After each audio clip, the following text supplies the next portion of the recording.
Welcome back to Conscious Fever, hosted by Karl Price. All right, welcome back to Conscious Fever. I'm Karl Price, your host here on Conscious Fever Radio, Ice Entertainment Television. Our guest flew in on that plane tonight. Y'all saw that plane with Conscious Fever on it. Yeah, y'all just thought it was a commercial, right? No, we fly our guests in on that plane, believe it or not. Anyway, my guest tonight is soon-to-be mayoral candidate, Shameka Parrish-Wright. She is a Louisvillian, originally from the great state of Ohio. She is a mother. She is a wife. She is an activist, and she is soon to be hoping to be the first black woman, first black female to become mayor of the city of Louisville. She's answering questions tonight, so if you have any questions, feel free to post them there. We'll post them on the screen. Let's talk about redeveloping downtown Louisville. Now, as you know, downtown Louisville took a hit. It took a hit first from the pandemic, and then from the not the protests. I may rephrase that. She didn't take a hit from the protests, took a hit from the rioters, not the protesters. And a couple of things have happened. One, businesses have learned to keep people at home and still make a profit. That's number one. And two, a lot of the small businesses, as you know, small businesses are the majority of businesses in this country and in this community. A lot of those small businesses don't appear to be coming back.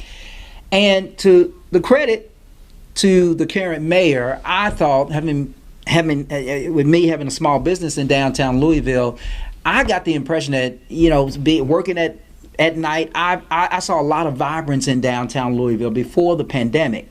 What would be your plan to redevelop downtown Louisville economically, if you're mayor? That's powerful. So first, you should know, Attorney Price, that I am a small business owner as well.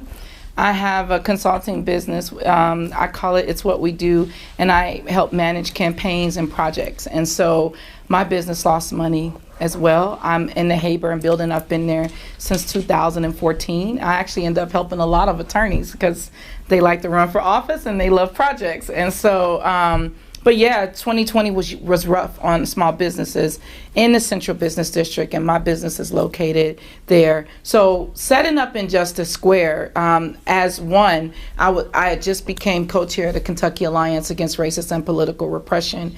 And when the protests broke out, literally, the first day I picked my brother up from prison in Ohio, and I had all the black men in my life at my home.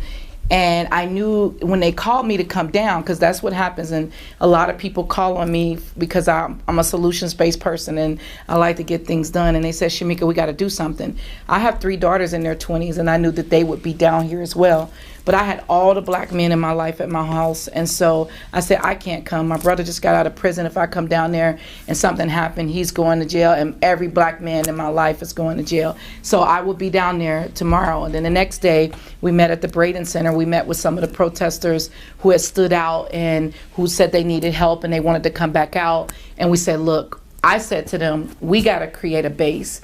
We are the oldest organization, one of the oldest civil rights organizations as the Alliance. It's our job because the police can't treat us a certain way. Louisville Metro government's going to have to think twice before they try to treat us a certain way. So it's our job to create a base for these young people because and it wasn't just young people. I say young people a lot because I was inspired by them and the way that they came out, but it was also people from every age range and from every background, even some that worked for Louisville Metro government. But everybody was tired. They were fed up. We tried to do it the way. And 20 years ago, the Alliance was there fighting against police abuse and brutality. So it was our job. So I was at one point in my life, even though my business was losing money because of COVID, I wasn't homeless.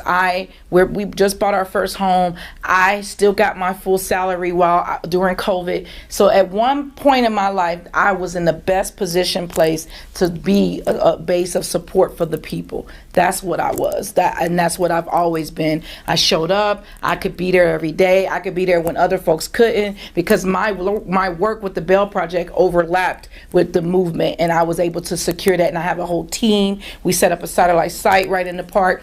What I said is I've been in all of these buildings doing work, and we keep this fight right here on the porch of the mayor so that they can't ignore us. If we protect the West End, we protect the young people, we protect the other ends of town that won't be rebuilt, that won't be reinvested in the same way. So that's why we created Injustice Square, to keep it there as a base. Now, like you said, there were people who weren't the majority of protesters who do what anybody does in any movement in any town, and they may have broke some windows and did those things.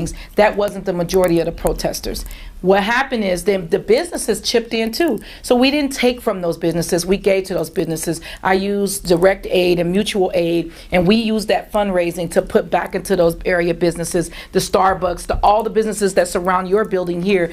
They dropped food off at the park, they dropped coffee, community groups and organizations. What we created is what the microcosm of what our city should be: support, medical care, connection to benefits, all those things. We created that right there in Injustice Square without city funding, without city help. So I already had to be the mayor and didn't even know it. I showed up as a mother of 6 with 4 daughters and 2 black sons who I don't want dying by the police. And I just did what I'm called to do. So they started calling me the mayor of Injustice Square. And we named it Injustice Square because we needed to focus on the injustice that happened to Breonna Taylor, who was at home, who was an essential worker, who was doing what she needed to do. The businesses, we didn't take from that. Now, I know you said you saw some lively things happening, but the truth is, too, is that downtown, the slight in downtown had already began before COVID. COVID just gut-shotted it even more because, like you said, companies and organizations learn we can still be productive by keeping people at home, so they weren't filling up the buildings like they used to. I'm in an older building, the Hayburn building, just like this building, and so a lot of times when people started moving out of the building, I kept my office there to support that business. So I intentionally took over thousands of dollars to put it into the area hotels that were down there, from the Embassy Suites on. Every hotel down there, except the real pricey ones, we put people in to stay.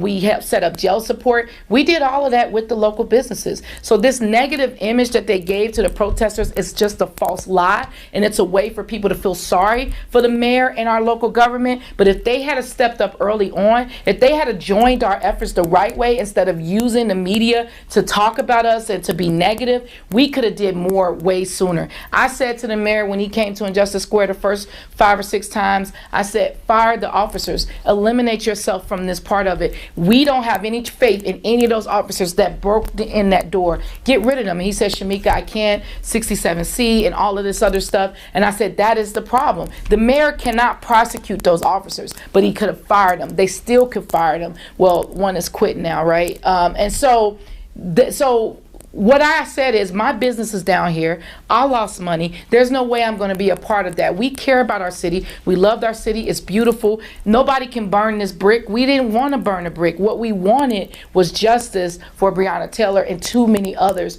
who didn't get that kind of light. And what we created was what our city should have showed up to do, and should have gave us those resources, instead of looking down there and finding ways to pick us apart, or only calling certain leaders that they see as leaders to the table and causing a lot of division. And the LMPD became more aggressive, spent more money, pulled all their toys out of the warehouse. I was pepper bulleted like many other people, with State Representative Scott. All of us, we endured too much for our mayor not to just make the right call. You always stand right when you stand with the people, and the majority of the people said, we got to stop this, and those businesses joined in with that. Now, I know that there was a couple of businesses that had other things to say.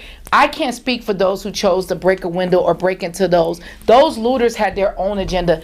We saw young white boys breaking into the Kroger's at 26th and Broadway. I was down there with the Revolutionary Black Panther Party as we helped clear traffic. We tried to take care of every end of town. That's why I didn't make it to the East End and the South End and all of those things, because we created a base where people can come and just express themselves and figure out what they wanted to do. So I had to be the mayor. I didn't choose it, but I would do it again and again for our young people and for our people who were dealing with civil unrest.